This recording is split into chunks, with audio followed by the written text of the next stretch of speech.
श्री वृंदावन चंद्र भगवान की जय। श्री राधा रमण लाल की जय। निताई गौर प्रेमानंदे हरि हरि बोल। तो वर्णन आता है, हम लोग वैष्णव का वर्णन सुन रहे थे कि वैष्णव कितने श्रेष्ठ होते हैं, है ना। तो भागवत में वर्णन आता है, भगवान कहते हैं जल में स्थान होने से ही तीर्थ नहीं होता, यानी जहाँ पे पोखर इत्यादि नदी इत्यादि हो तो ही तीर्थ नहीं कहा जाता, है ना। मृत्तिका या पाषाणमय प्रतिमा होने से ही देवता नहीं होते, मतलब समझ रहे हैं, देवता नहीं होते। गंगा आदि जल में स्थान तीर्थ होने पर भी एवं शालिग्राम आदि शिला देवता होने पर भी बहुत समय तक सेवित होने से ही पवित्र करते हैं, परंतु साधुगण अपने दर्शन मात्र से ही जीवों पर कृपा करके उन्हें पवित्र कर देते हैं। यानी सबसे बड़ा क्या है?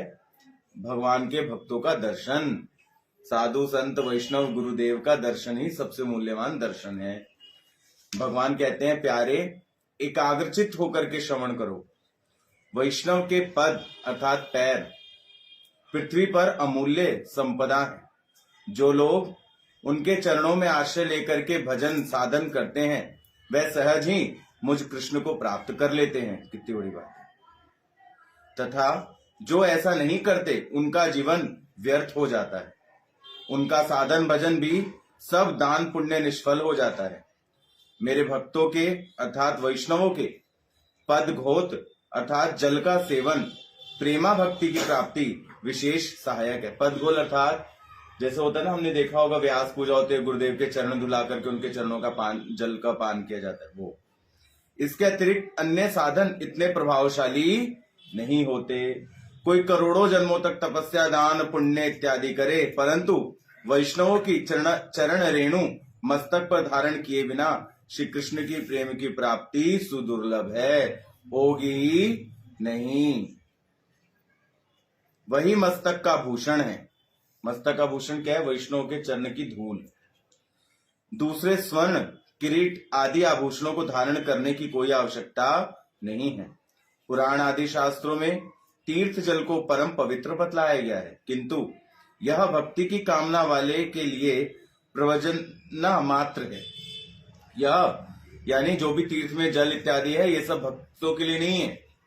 यह वैष्णव के चरणों की समस्त समता नहीं कर सकता। क्या बात, कितनी बड़ी बात की। यानी गंगा यमुना गोदावरी सरस्वती कावेरी नर्मदा इत्यादि जो भी नदियां हैं वैष्णव के धुलाए गए जो चरण का दल है उनकी समता नहीं कर सकता।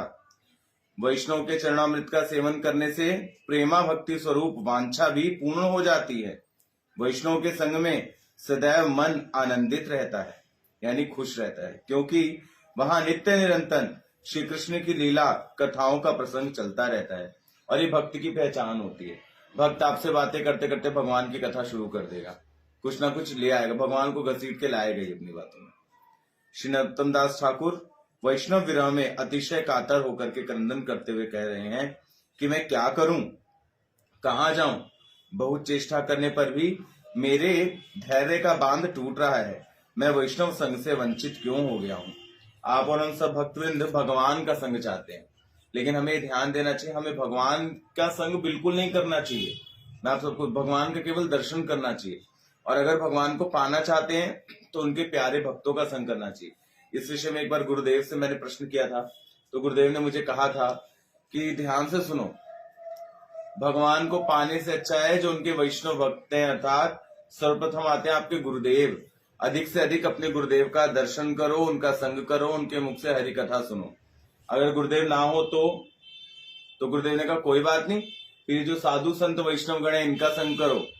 अच्छा वो भी ना हो तो बोले आपके गुरु भाई गुरु बहन है, उनसे आपस में भक्ति की चर्चा करो, हरि नाम की चर्चा करके अपनी भक्ति को उत्तम उत्तम बढ़ाओ। तो इस प्रकार आगे भगवान कहते हैं, ये बात बहुत ध्यान देने वाली है। भक्ति संदर्भ गरुड़ वचन। भगवान कह रहे हैं, हे गरुड़, हजारों ब्राह्मणों में एक सावित्र ब्राह्मण श्रेष्ठ है, हजारों में से एक सावित्र ब्राह्मण श्रेष्ठ है।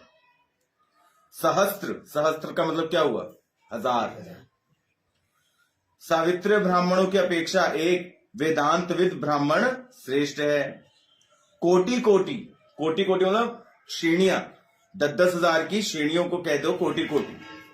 कोटि कोटि वेदान्वित ब्राह्मणों की अपेक्षा एक मेरा भक्त अर्थात विष्णु भक्त श्रेष्ठ है। अभी भगवान का भक्त नहीं आया, कौन? विष्णु नारायण का भक्त श्रेष्ठ है। सैकड़ों विष्णु भक्तों में एक एकांतिक वैष्णव श्रेष्ठ है। लो क्या कह रहे हैं? सैकड़ों विष्णु भक्तों में से एक कृष्ण भक्त श्रेष्ठ है। तो ये महिमा है कृष्ण भक्त की, ऐसे ही नहीं है कृष्ण भक्त। आगे भगवान श्रीमद् भागवतम के 11 स्कंद के 20वीं बल्ली के 64वें श्लोक में कहते हैं, मेरे अनन्य प्रेमी भक्तों और उन समदर्शी महात्माओं ने प्रकृति से अतीत मुझ पुरुष को प्राप्त कर लिया है, इसलिए विधि और निषेध से उत्पन्न होने वाले गुण दोष आदि से उनका कोई संबंध ही नहीं होता। इसलिए मैं सदा सर्वदा अपने वैष्णव के अधीन बना रहता हूं। भगवान कहते हैं, अनेक जन्मों तक साधन करते करते जीव सत्संग के प्रभाव से मेरे स्वरूप का ज्ञान प्राप्त करके मेरी शरणागत होता है और बाद में वह मुझे प्राप्त हो जाता है। उस समय उनको यह उपलब्धि होती है कि जितनी भी वस्तुएं हैं वह वसुदेव से संबंधित है, अतएव वह सभी वसुदेवमय हैं। ऐसे महात्मा अत्यंत ही दुर्लभ है। यानी हम सभी जो माला फेर रहे हैं ना, हम सबको ऐसी सौभाग्य नहीं मिला है। कोटि कोटि जन्मों में हम सबने सत्संग किया है, पुण्य को और विश्वास की कमाई की है, श्रद्धा विश्वास की, तब जाके हमें माला उठाने का सौभाग्य मिला है। वरना हमारे ही घर में, एक घर में 4 लोग रहते हैं, लेकिन 4 में से कोई एक माला उठाता है। किसी एक को भगवान पे विश्वास होता है, किसी एक को भगवान के ऊपर प्रेम होता है, बाकी 3 को क्यों नहीं होता जानते हो? क्योंकि अभी तक उनके अंदर पाप घुसा पड़ा है, अभी तक उनको भगवान की प्रेमा भक्ति प्राप्त नहीं हुई है। और जिस जीव ने माला नहीं उठाई है वो जीव तो पक्का इस बात की स्टैंप लगा ले कि उस जीव को अभी भगवान तक पहुंचने में बहुत दिन लगने वाले। ये बात मैं नहीं कह रहा हूं, पद्म पुराण में एक श्लोक आता है, भगवान से एक बार नारद ने पूछा, हे प्रभु कौन सा जीव आपके धाम नहीं आता? भगवान कहते हैं, मेरे धाम वो जीव कभी नहीं आता, उसको इमली के पेड़ पे जितने पत्ते होते हैं ना, देखा एक टाल पे एक रॉ में कितने छोटे छोटे पत्ते होते हैं, जो माला नहीं उठाता, मेरा भजन नहीं करता, उसको इमली के पेड़ के बराबर जितने पत्ते होते उतने जन्म लेने पड़ते हैं। बोले अच्छा, बाप रे। बोले जो कभी कभी माला उठा लेता है, आज कर ली एक, फिर 4 दिन बाद एक करी वो, तो बोले उसको बर के पेड़ के मुताबिक पत्ते जितने होते हैं उतना जन्म धारण करना पड़ता है। बोले और जो रोज अनमाने मन से ही सही लेकिन आपका भजन करे तो, अनमाने मन से ही 2, 3, 4 माला करे तो भगवान कहते हैं तो क्या, तुलसी पे जितने पत्ते होते उतना जन्म उसको लेना पड़ता है। तो नारद मुनि बोले और कोई अगर एक ही माला करे परंतु प्रेम में भाव विभोर होकर के आपकी माला करे तो मैंने तो क्या, मैं स्वयं उसको लेने के लिए उसी क्षण पहुंच जाता हूं। सिंपल। अब देख लो भाई, कौन तो इमली के पत्तों के बराबर जन्म लेना चाहता है और कौन बर के। आगे गीता में भगवान कहते हैं, असंख्य जीवों में कदाचित कोई मनुष्य होता है। जीव मतलब मच्छर, मक्खी, कुत्ता, बिल्ली, ये वो अनंत चीजें हुई ना, जीव ही तो है सब, खटमल बटमल ये सब। इन जीवों में से भगवान कहते हैं मैं किसी एक पे कृपा करता हूं तो क्या बनता है, मनुष्य मतलब इंसान। और फिर उन हजारों मनुष्यों में से कोई कल्याण सिद्धि के लिए यत्न करता है। कल्याण सिद्धि यानी मतलब भगवान की ओर बढ़ता है। अब इसमें भी काफी रास्ते कट जाते हैं। लोग आते हैं झूठ पाठ बोल के, कोई शुक्राना करा जाता है ना, शुक्राना, और कोई आकर के आपसे धन करा जाता है, कोई कुछ करा जाता है, कोई कुछ करा जाता है, लेकिन कोई ओम शांति का पाठ पढ़ा के चला जाता है, जीवन में अशांति है वो ओम शांति बता गया। तो भैया वास्तविकता में कोई भी आपको भगवान से नहीं जोड़ता, सब आपका मार्ग क्या कर देते हैं, भटका देते हैं। जैसे बच्चा स्कूल जाए ना, तो स्कूल जाते जाते मार्ग में उसको 4 लफंडर मिल जाए तो किसी एक की तो बात में आएगा ही। तो बस यही बात है, अपनी वास्तविक पढ़ाई को, वेदों की, शास्त्रों की पढ़ाई को भूल जाता है। तो उन हजारों मनुष्यों में से कोई कल्याण की ओर बढ़ता है, और फिर हजारों उनमें से कोई एक सिद्ध बनता है, और फिर उन हजारों सिद्धियों में से कोई मुझे अर्थात मेरे भगवत स्वरूप का अवगत होता है। यानी फिर उन हजारों में से भी कोई एक भगवान को जान पाता है और हमारी तरह ऐसे बैठ के माला फेर पाता है। सबके बस की बात। यानी सोचो हम कितने भाग्यशाली हैं, नहीं? आगे भगवान कहते हैं भागवतम के 6 स्कंद में, जिस प्रकार धूल कणों की गणना नहीं की जा सकती, उसी प्रकार जीवों की भी गणना नहीं की जा सकती कि संसार में कितने सारे जीव हैं। उनमें से कोई जीव ही अपने नित्य मंगल की कामना करते हैं। उनमें भी संसार से मुक्ति चाहने वाले तो बिरले ही जीव होते हैं, यानी जो संसार से मुक्ति चाहे। वरना तो लोग माला फेरते फिरते क्या कहते हैं, हे प्रभु घर बन जाए, बीमारी दूर हो जाए, बेटे की नौकरी लग जाए, सुंदर बहू मिल जाए, ऐसी कामना करते हैं कि नहीं? तो सारा भजन उसी में वेस्ट हो जाता है। आगे कहते हैं कोई बिरले ही मुक्ति चाहते हैं, और मोक्ष चाहने वाले हजारों में से कोई 1-2 बंदे ही होते हैं जो मोक्ष चाहते हैं। भगवान कहते हैं मुक्त होते हैं कोटि, फिर मोक्ष में भी सिद्ध होते हैं ना कुछ, तो कह रहे कोटि सिद्धि मुक्ति में विरले ही शांत चित्त नारायण अर्थात मेरे भक्त होते हैं। अतएव नारायण का भक्त मिलना अत्यंत ही दुर्लभ है। आगे बताया चैतन्य चरितामृत में कहते हैं जीव 2 प्रकार के हैं, नित्य मुक्त और अनादिबद्ध। नित्य मुक्त का मतलब तो समझ गए, अनादिबद्ध का मतलब हम जैसे हो गए, है ना? अनादिबद्ध जीव स्थावर और जंगम भेद से 2 प्रकार के हैं। पहला स्थावर अर्थात चल यानी वृक्ष आदि, और दूसरा है जंगम अर्थात मनुष्य, हम जैसे लोग। यानी स्थावर में कौन आ गया? स्थावर में आ गया अचल, जो चल नहीं सकते। पेड़ पौधे ये सभी तो जीव हैं, लेकिन बेचारे एक ही जगह खड़े होकर के सब कुछ सहते हैं। और जंगम अर्थात हम जैसे लोग, मनुष्य आदि सचल जीव। पुनः जंगम जीव 3 प्रकार के होते हैं। अब जंगम में कौन कौन आ गया? पक्षी आदि, तीर्यक तैर्यक यानी जलचर हो गए, जलचर और स्थलचर। स्थलचरों में मनुष्य जाति अल्प संख्या में है।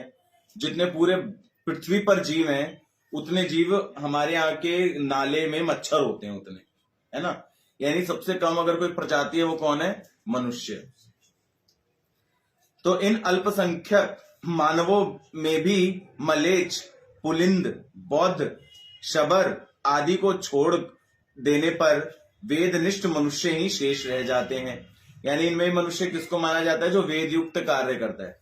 यानी बौद्ध इत्यादि, शबर इत्यादि, जो जमादार इत्यादि होते हैं, ये सब आप जानते हो क्या कार्य करते हैं? बलि देना, दारू चढ़ाना, या वो किसी को माता वाता आगे उनको मानना, है ना? तो ये सब क्या है? फेक है, ये सब ढोंग है। तो इनमें से भी जो वेद के मुताबिक कर्म करते हैं वही मनुष्य कहलाने योग्य हैं। और मनुष्य कहलाने योग्य कौन है? जो चतुर नियम का पालन करते हैं। सही शब्दों में बताऊं तो वेदनिष्ठ कर्म क्या है? वेद 4 नियमों देता है प्रत्येक जीव को, जो हमारे यहाँ दीक्षा के बाद दी जाती है। तो वेदनिष्ठ भी 2 प्रकार के होते हैं, धर्माचारी और अधर्माचारी। ये भी बात सही कही भाई। लोग लंबा लंबा तिलक लगा करके भी पाप युक्त बातें करते हैं। धर्माचारियों में अधिकांश कर्मनिष्ठ होते हैं, विरले ही ज्ञाननिष्ठ होते हैं, और करोड़ों ज्ञाननिष्ठों में केवल कोई एक ही यथार्थ मुक्त होता है। यानी ज्ञानी होने पर भी वो मुक्त होता है, यानी उसको कोई लेना देना नहीं होता। समझ में आ रही है बात? थोड़ी आप सबकी कहीं उस तरह से ऊपर तो नहीं जा रहा। आगे यहाँ जड़ बुद्धि से मुक्ति को ही मुक्त कहा गया है। उन मुक्तों में भी जो श्रद्धा पूर्वक कृष्ण के भजन में प्रवृत्त होते हैं वह ही कृष्ण भक्त हैं। ऐसे कृष्ण भक्तों की संख्या बहुत ही कम है। अभी मेरे जानने में आपको पता है पूरे यहाँ पे कितने कृष्ण भक्त हैं? मेरी नजर में जहां तक मैंने देखा है सिर्फ 84। पूरी पृथ्वी पर केवल 84-85 कृष्ण भक्त हैं, जो मैंने अभी तक, मेरी हो सकता और हो, लेकिन मेरी दृष्टि में तो केवल इतना ही है जिनको मैंने बहुत पास से देखा है। ऐसे कृष्ण भक्तों के हृदय में कृष्णोत्तर काम वासना नहीं होती। पूर्वोक्त मुक्तों तक कभी कामना युक्त होते हैं। धर्माचारी और कर्मनिष्ठ भोग काम हैं। मुक्त तथा सभी ज्ञानी मुक्ति कामी होते हैं। उनमें से कोई योग फल की प्राप्ति के लिए सिद्धिकामी होता है। जब तक उनके हृदय में 3 प्रकार की कामनाएं रहती हैं, तब तक उनका मन अशांत ही बना रहता है। इसलिए निष्काम कृष्ण भक्त का ही हृदय शांत रहता है। ऐसे निर्मल शांत हृदय वाले भक्त बहुत ही दुर्लभ है।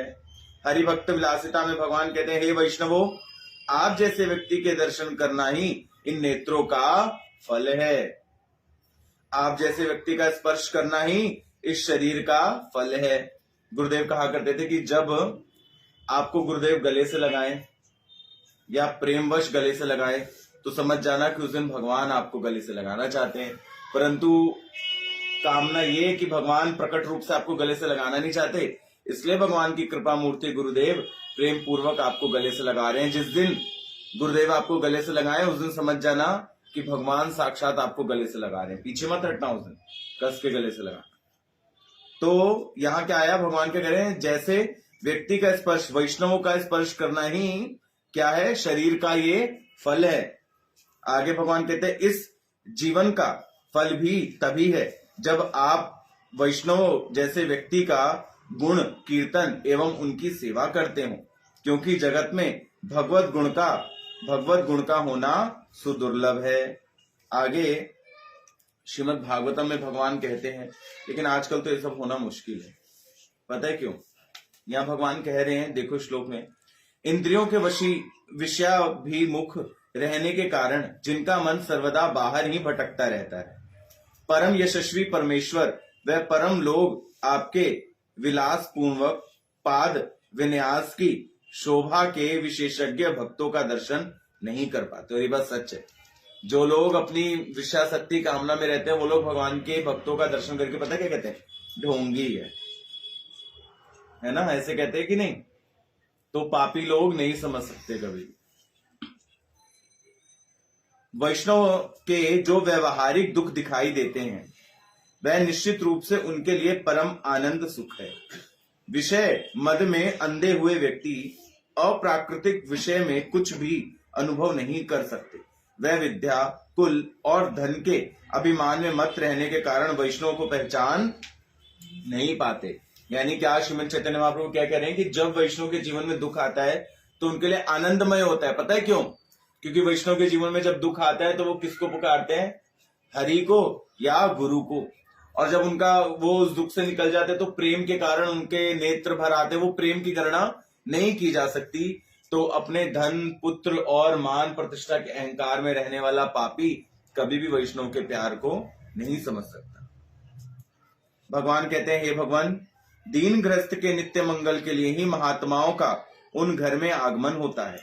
यानी लोगों का कल्याण करने के लिए ही भगवान महात्मा का रूप यहाँ प्रकट करते हैं भक्तों का, और लोगों के ग्रस्त लोगों के घर में जाते हैं, क्योंकि वह घरों के परपंचों में इतने उलझे हुए हैं कि वह उनके आश्रम तक जा भी नहीं सकते। ये बात सच है। ये गृहस्थी लोग इतने अपने घर के उलझनों में उलझे हुए हैं कि लोग भगवान के भक्तों के आश्रमों में आते हैं कभी नहीं। इसलिए भक्त ही हरि नाम संकीर्तन लेके गली गली घूमते रहते हैं कि कोई तो देख के आएगा। इतने आश्रम के में नहीं जा सकते। कल्याण के सिवाय उनके आगमन का और कोई हेतु नहीं है। यानी भगवान के भक्तों का एक ही क्या है, कल्याण का, कि आपका कल्याण हो जाए जैसे तैसे, येन केन प्रकार ने आप भगवान के पास पहुंच जाए। महाप्रभु कहते हैं, महापुरुष स्वभाव से ही अहेतु की दयालु होते हैं। यानी जो महापुरुष होता है ना, वो स्वभाव से ही दयालु होता है। यानी उस पर कोई कितना भी मार काट लिया, कोई उससे लड़ाई झगड़ा कर ले, हमेशा उसके मुंह से निकलेगा, चल जा भगवान तेरा भला करे। अतः अपना किसी प्रकार का स्वार्थ नहीं रहने पर भी एकमात्र पतित जनों का उद्धार करने के लिए ही उनको घरों में जाना पड़ता है।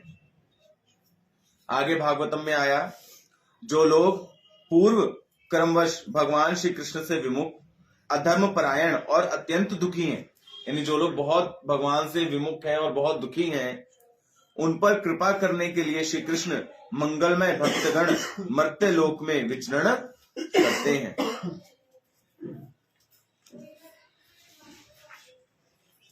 आगे इस पृष्ठ में भगवान कहते हैं, जो लोग देवताओं का जिस प्रकार भजन करते हैं, देवता भी परछाई के समान ठीक उसी रीति से भजन करने वाले को फल दे देते। भाई जितना आप भजन किया उतना ले लो, किंतु साधु पुरुष कर्म के अनुसार फल नहीं देते, वह तो दीनवत्सल होते हैं। दीनवत्सल समझते हो?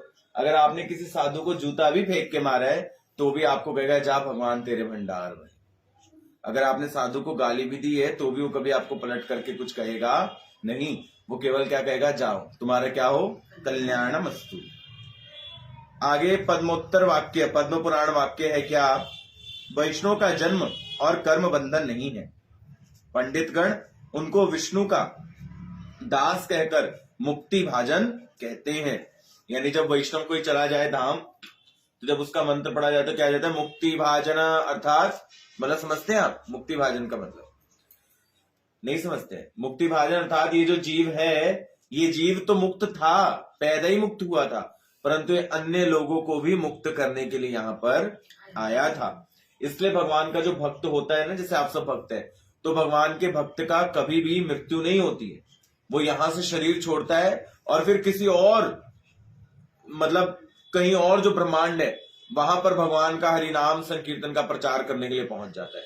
लेकिन उसने जितने भक्त बनाए होते हैं ना, जिनका पाप वो अपने ऊपर लेता है, उन सबको भगवान के नाम भेज देता है और दोबारा अपनी यात्रा में किसी और ब्रह्मांड में निकल जाता है। फिर बेचारा वहां जन्म लेगा, वहां नहीं माँ नहीं बाप नहीं नाते रिश्तेदार, फिर वहां संन्यास लेगा, भजन करेगा, तपस्या करेगा, वहां के लोगों को भक्ति करना सिखाएगा, फिर वहां के लोगों को विमान में बिठा के भगवान के धाम भेज के फिर मरेगा, फिर किसी और प्लेनेट में जाए। तो ये तो छुट्टी है ही नहीं, तो सरकारी नौकरी है ना? तो भटकने वाली बात है। लेकिन अब जो सेवा है वो तो सबको करनी ही पड़ेगी। आगे पद्म पुराण में स्पष्ट रूप से कहा गया है कि वैष्णव का जन्म व मरण नहीं होता, वह भगवान के साथ ही उनकी सेवा करने के लिए आते हैं। अर्थात भगवान के साथ उनकी सेवा करने के लिए ही यहाँ पर आते हैं और पुनः भगवान के साथ ही उनके धाम को चले जाते हैं। अतः वैष्णव का किसी प्रकार का लौकिक धर्म, लौकिक कर्म और लौकिक जन्म ना था, ना है और ना होता है। इसलिए हमारे यहाँ कहा जाता है कि गुरुदेव की कभी मृत्यु नहीं होती, वो अपने वचन के द्वारा, अपनी वाणी के द्वारा हमेशा हम सबके अंदर जीवित रहते हैं। आगे ब्रह्म वैवर्ती के कृष्ण जन्म खंड में कहा गया है, अग्नि सूर्य एवं ब्राह्मणों की अपेक्षा वैष्णव अधिक तेजस्वी होता है। बताओ, अग्नि, सूर्य और ब्राह्मण, इन तीनों से भी ज्यादा तेजस्वी कौन होता है? वैष्णव। वैष्णव को अपने कर्मों का भोग नहीं भोगना पड़ता। पता है क्यों नहीं भोगना पड़ता? क्योंकि वैष्णव जन ये जो माला करते हैं ना, जितना ज्यादा जप करेंगे सारा जो भी आपका कर्म का भोग होगा वो इस माला में कट जाएगा। लोग कहते हैं ना हमें कर्म का भोग भोगना पड़ता, तो भाई माला बढ़ा लेना, माला बढ़ा लो, भोग भोगना ही नहीं पड़ेगा। अथवा उनके कर्म फल होने का विचार ही नहीं उठता, यानी भजन करने वाले का कोई कर्मफल हो ही नहीं सकता। आगे हम लोग यहाँ ना कल से, इसके आगे का कल से पढ़ेंगे। आज मैं आप सबको एक बात कहूं, देखो किसी ने बड़ा अच्छा प्रश्न किया था कि प्रभु जी राक्षस कहाँ है? क्या कहा है? राक्षस कहाँ है? देखो जब सतयुग था तो राक्षस और देवता अलग अलग रहते थे। हम पढ़ते हैं कि नहीं समुद्र मंथन में, देवता कहाँ रहते थे? ऊपर, सत्यलोक, ब्रह्मलोक इत्यादि में रहते थे कि नहीं? और राक्षस कहाँ रहते थे? अतल, सुतल, वितल, तलातल, महातल, पाताल में। अलग अलग थे कि नहीं? और पृथ्वी केवल मनुष्यों की थी। फिर आया त्रेता, जिसमें राक्षस और देवता दोनों एक ही जगह रहने लगे। कहां? पृथ्वी पर। आप देख लो, रावण और भगवान राम पृथ्वी पर ही थे दोनों, थे कि नहीं? अच्छा, फिर आया द्वापर। द्वापर के अंदर राक्षस और देवता एक घर के अंदर रहने लग गए। एक तरफ कौरव है, एक तरफ पांडव है कि नहीं? एक ही घर के अंदर रहने लग गए कि नहीं, राक्षस और देवता। अच्छा, फिर कलयुग आ गया। कलयुग के अंदर क्या हुआ कि शरीर के अंदर ही राक्षस और देवता दोनों रहने लग गए। इसी शरीर से भगवान का भजन भी करते हैं और भगवान के लिए कथा सुन के आंसू भी बहाते हैं, और इसी शरीर से दूसरे के लिए सोचते हैं भगवान करे इसका बेड़ा गर्क हो जाए, इसने ऐसे किया। यानी राक्षस और देवता दोनों इसी शरीर में रह। सही गलत बात? बिल्कुल फैक्ट है भाई। तो इस कलयुग में राक्षस कहीं और नहीं, आपकी यही है अंदर। आदि बॉडी में क्या है? देवता, और आदि में क्या है? राक्षस। तो भैया इस राक्षस जो आदि उल्टे हाथ से ज्यादा कर्म धर्म नहीं किया जाता। जानते हैं क्यों? क्योंकि उल्टे हाथ पे अधिक राक्षस होता है। तो इसी शरीर को पवित्र करने के लिए ही ये हरि की कथा, हरि का दर्शन, हरि का प्रसाद, हरि का भजन, हरि भक्तों का संग, हरि तीर्थ का दर्शन किया जाता है, ताकि ये राक्षस क्या रहे? शांत रहे। जैसे किसी को मिर्गी आती हो, तो मिर्गी आने वाले जीव को रोज एक टैबलेट खानी पड़ती है कि नहीं, है ना? उसी प्रकार से जो व्यक्ति गंदी गंदी बातें सोचता हो, गंदी बातें बोलता हो, गंदी बातें करता हो, तो उस व्यक्ति को ज्यादा से ज्यादा हरि की कथा सुननी चाहिए, हरि का भजन करना चाहिए, हरि के भक्तों का संग करना चाहिए। टैबलेट लेते रहोगे तो राक्षस दबा रहेगा, और जहां टैबलेट लेना छोड़ी तो राक्षस उछलना शुरू हो जाएगा। तो भाई शरीर आपका, राक्षस आप अपने अंदर रखना चाहते हैं कि नहीं, आपकी मर्जी। ठीक। श्री वृंदावन चंद्र भगवान की। किसी भक्त का कोई प्रश्न तो पूछ लो जल्दी से। नहीं, आज सब समझ में।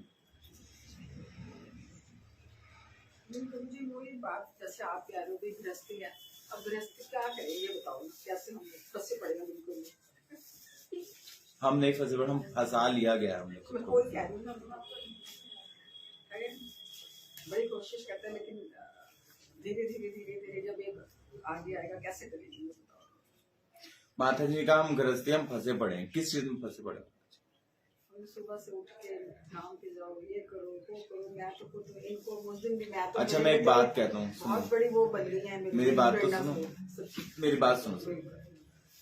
अगर हमें किसी से प्यार हो जाए, मुझे किसी से प्यार हो जाए, तो क्या उससे प्यार करने के लिए मैं समय देखूंगा?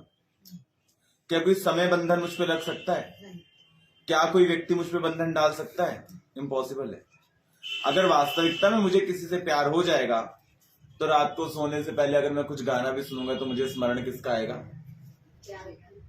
उठते ही क्या याद आएगा? पता नहीं क्या कर रहा होगा यार, ब्रश करते करते पता नहीं कैसा होगा, नहाते धोते भी याद आएगा कि नहीं, लंच बनाते हुए भी इतना अच्छा पराठा बनाया, अगर उसको खिलाऊंगा तो उसको कैसा लगेगा? मैं जिससे प्यार करता हूं उसको ही पराठा खिलाऊंगा, चाय पिलाऊं, कभी अपने हाथ से खिलाऊं पिलाऊं, कैसे? ये क्या है? प्यार। फिर हम काम पे गए, जाते जाते कीर्तन सुनने, चाहे गए काम पे तो भी ध्यान में क्या बना हुआ है? घर आते आते भी पता नहीं खाना खाया कि नहीं, ठीक होगा कि नहीं, कहाँ होगा कि नहीं, आज बात भी नहीं हुई है, चल बात कर लेता हूँ थोड़ी सी, माला लेके बैठ गए। तो मतलब प्यार में तो कोई बंधन ही नहीं है। अगर प्यार में बंधन हो जाता तो भगवान फिर क्यों कहते कि मैं प्रेम स्वरूप हूं?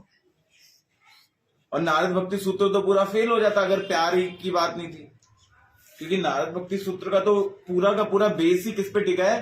प्यार पे, कि आप भगवान से प्यार कितना करते हो। तो माता जी, भगवान से प्यार ना करना संसार का बंधन है, और भगवान से प्यार करना ही मुक्ति है। सिंपल। प्यार करने के लिए तो कोई आपके दिल में घुस करके थोड़ा ना कंगाल देगा कि किससे प्यार करते हो, कोई घुस ही नहीं सकता। यही तो भगवान की सबसे बड़ी कृपा है कि आपका दिल आपके लिए है, उसके अंदर आप किसी के लिए भी नफरत भर सकते हो और किसी के लिए भी प्यार भर सकते हैं, ये आपकी चॉइस है। सही की गलत बात? कोई दूसरा उसमें छेड़छाड़ नहीं कर सकता है। दिमाग तक छेड़छाड़ कर सकता है, इसलिए कहते हैं इसका माइंड वॉश कर दिया गया। कोई कहता है हार्ट वॉश कर दिए गए। अगर दिल साफ ही हो जाता तो सारे रिश्ते ना खत्म हो जाते।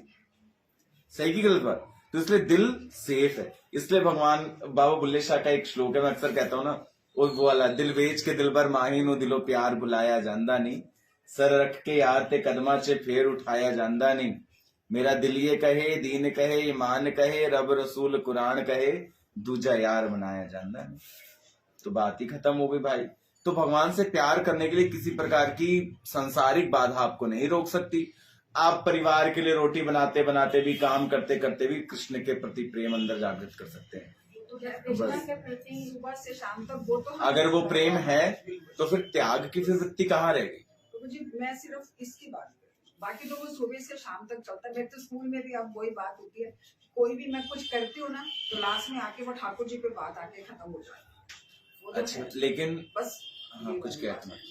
मैं कह रही थी भगवान यशोदा और नंद बाबा को इतना प्यार करते थे, उसके बावजूद छोड़ के क्यों गए? अच्छा, माता जी ने कहा है कि नंद बाबा और यशोदा को इतना प्रेम करते थे, उसके बावजूद भी छोड़ करके उनको क्यों गए?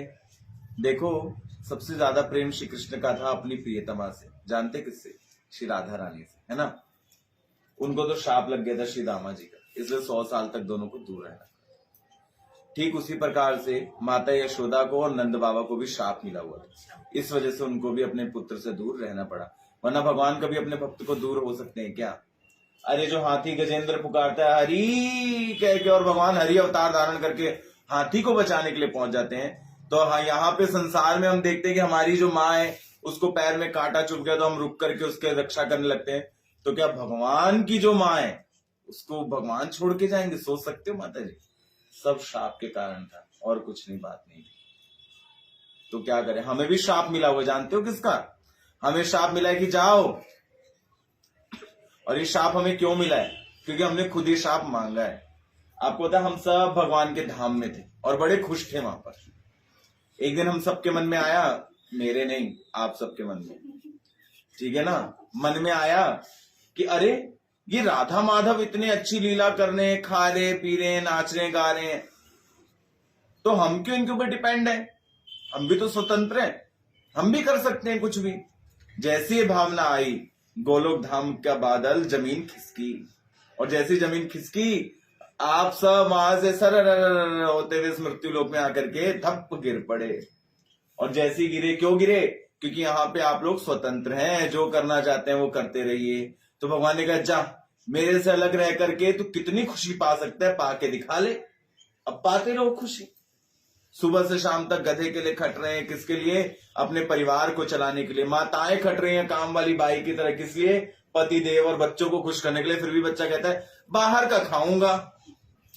ले मम्मी क्या हो गया, रोटी बनाने का कोई फायदा ही नहीं है ना। पिताजी पूरे दिन कमाते हैं, बेचारों ने अपनी खुशी, पिता का मन है मैं जाऊं कभी ऊपर जाके बर्फ देख के कैसे गिरती है देख कर कभी घूम के आऊं, मैं भी ये करके आऊं, ऐसे करके आऊं, गोवा घूम के आऊं। पिताजी ने गोवा घूमने की सारी अपनी जो कमाई थी, जीवन की जमा पूंजी, वो बेटे को स्टैंड करने में लगा दी। और बेटा बड़े होते पिता को कहता है किया क्या है तूने मेरे लिए? ले। भगवान कहते जा बोलिए स्वतंत्र। फिर जब जीव को लात पड़ती है, जैसे विभीषण को भाई की लात पड़ी कि नहीं पड़ी? फिर भरत जी को माँ की लात पड़ी कि नहीं पड़ी? तब जाके सब लोग किसकी शरणागति हुए? भगवान की। प्रहलाद महाराज को अपने बाप की लात पड़ी, तब जाके किसकी शरण में आए? भगवान की शरण में। ऐसी आपको और हमें तो रोज लात पड़ती है, परिवार वालों से, नाते संबंधी से, गली मोहल्ले से, और इधर उधर सब हमें धक्का देते रहते हैं। फिर भी हम कहते हैं चल इसने लात मारी ये हमारा पक्का बनेगा, चल इसने मारी ये हमारा पक्का बनेगा। बनता कोई है नहीं, सभी बस मतलब के, सब रिश्ते नाते मतलब की सब यार। आप सब भी यहाँ मतलब से ही आते हैं, सच्ची मैं बात कहूं तो, है ना। किसी का ये काम बढ़ा दो, ये काम बढ़ा दो, ऐसे हो जाए ऐसे हो जाए, वैसे कहने की बात नहीं है, लेकिन ये सच है। कोई सोचे प्रभु जी हम आपसे तो निर्मल प्रेम करते हैं, सॉरी, मुझसे निर्मल प्रेम करने वाले बहुत कम लोग हैं और मैं जानता हूं वो कौन है। कहने की तो खैर आवश्यकता नहीं है। तो सच्चाई तो ये है संसार की कि सब मतलब ही है, सब मतलब। अब आप कहोगे आप नहीं हो, मैं भी हूं भाई। अगर मैं आपके इतने काम बनाता हूं तो मेरा भी हक है कुछ कह, लेकिन मैंने अपने लिए तो खैर कभी कुछ याचना की नहीं, और भगवान की कृपा कि कभी करूं भी ना आप लोगों से अपने लिए याचना।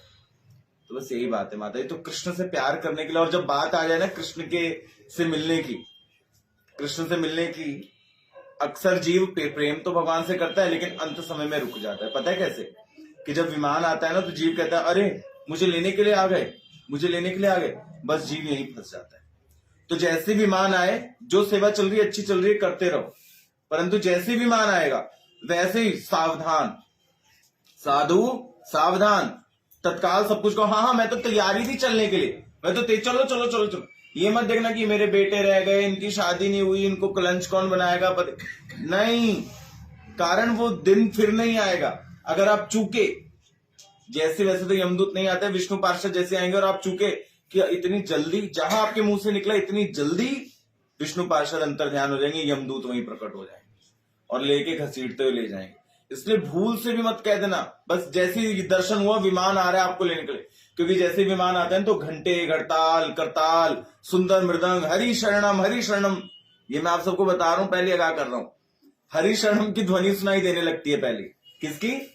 हरि शरणम हरि शरणम हरि शरणम सुनाई देने लगता है। खूब जोर जोर से शंख, ऐसे शंख बजते हैं कि रोम खड़े होने शुरू हो जाते हैं। और खूब जोर जोर से करताल, मृदंग, ढोलक में मृदंग बजने शुरू हो जाते हैं। बहुत जोर जोर से दुमदुबिया बजनी शुरू हो जाती है। अरे बाप रे, वो नजारे। फिर आप देखो कहां बजाए, ऊपर से पुष्प वृष्टि होने लगेगी आपको। पुष्प वृष्टि समझते हो? स्वर्ग से, अपवर्ग से, ब्रह्मलोक से पुष्प की वर्षा होने लगती है जीव के ऊपर। वो जीव देखता है, संसार की नजर में वो जीव गिर जाता है, चेत हो जाता है, परंतु जीव का शरीर गिर जाता है, परंतु जीव खड़ा होता है, उसके ऊपर क्या होती है? पुष्प वृष्टि। पता है क्यों होती है? क्योंकि वो देवताओं का भी पूज्य होकर के, जिन देवी देवताओं को आप पूजते हो ना, उनके सर पे पैर रख करके भगवान के धाम जाता है। वो देवी देवता यही अटके हैं बेचारे। और उन देवी देवताओं को अपनी आयु खत्म करने के बाद, जैसे आज आप सब बैठ के माला फेर रहे हो ना, ऐसी उनको भी बैठ के माला फेरनी पड़ेगी फिर नेक्स्ट बर्थ में। उसके बाद वो कहीं वहां जाएंगे। और सोचो आप उनसे भी पूज्य होकर के कहा जा रहे हो? भगवान के धाम। फिर ब्रह्मा जी आते हैं आरती की थाल लेकर के, विमान रुकता है ब्रह्मलोक तक, आरती करते हैं, चरण छूते हैं उस भक्त के। हाय तुम कितने सौभाग्यशाली हो कि भगवान के धाम जा रहे हो।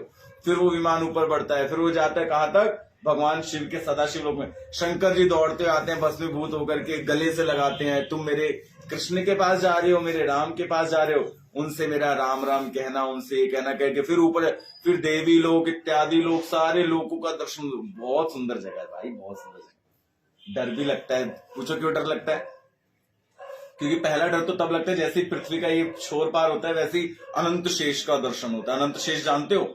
इतना बड़ा वो सांप, मतलब सांप ही कह लो आप लोग की लैंग्वेज, इतना बड़ा वो सांप है, इतना बड़ा सांप है कि उसकी एक मुंडी पे ये समझो राई का दाना रखा है ये पृथ्वी। तो सोचो कितना बड़ा सांप। उसका दर्शन तो ब्लैक कलर का हल्की हल्की येलो धारियां उसमें, वो दर्शन होते एकदम दिल धक धक धक होने लगता है। इतना बड़ा सांप, इतना सा निकल जाए घर में तो माताएं भागने लगेंगी, इतना बड़ा सांप। लेकिन उस समय पे डर इसलिए लगता है क्योंकि विमान ना बहुत तेजी से जा रहा होता है, बहुत तेज से उड़ रहा होता है इस वजह से। और बहुत तेजी से वो सारी चीजें दिखते ऊपर जा रहे होते हैं। खैर अब क्या बताऊं, आप सब जाओगे तो देख ही लेना, है ना। तो उस समय पे सुन के कितना अच्छा लगता है ना, हाय हम जाएंगे। ये नहीं पता है भैया, जब भगवान के दूत आए उस समय अगर निकल गया, अरे बैंक में जाना था 1 लाख रुपया निकलवाने के लिए, बस वहीं पे बड़े भयंकर दांत वाले यमदूत प्रकट हो जाएंगे।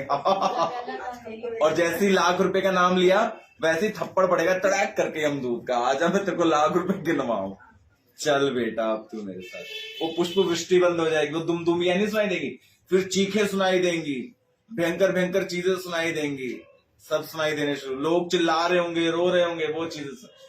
कई लोग मरने से पहले बता देते हैं, वो देखो बिल्ली, वो देखो भैंस, कोई चिल्ला रहा है, कोई ऐसा हो रहा है, कोई ऐसा हो रहा है। यानी उन लोगों को किसका दर्शन होने लगता है? यम का। समझ जाओ कि बंदा अब मरने वाला है। और कई लोग मरते मरते कहना, आहा क्या खुशबू आ रही है, अरे कितना सुंदर भगवान का नाम लिखा है, अरे कितने अच्छे अच्छे शंख वादन हो रहे। समझ जाना वो किसी अच्छे उत्तम लोक में गया। बहुत मुश्किल है। चलो किसी भक्त का कोई और प्रश्न? नहीं? श्री वृंदावन चंद्र भगवान की। आइए 2 मिनट नाम संकीर्तन कर लेते।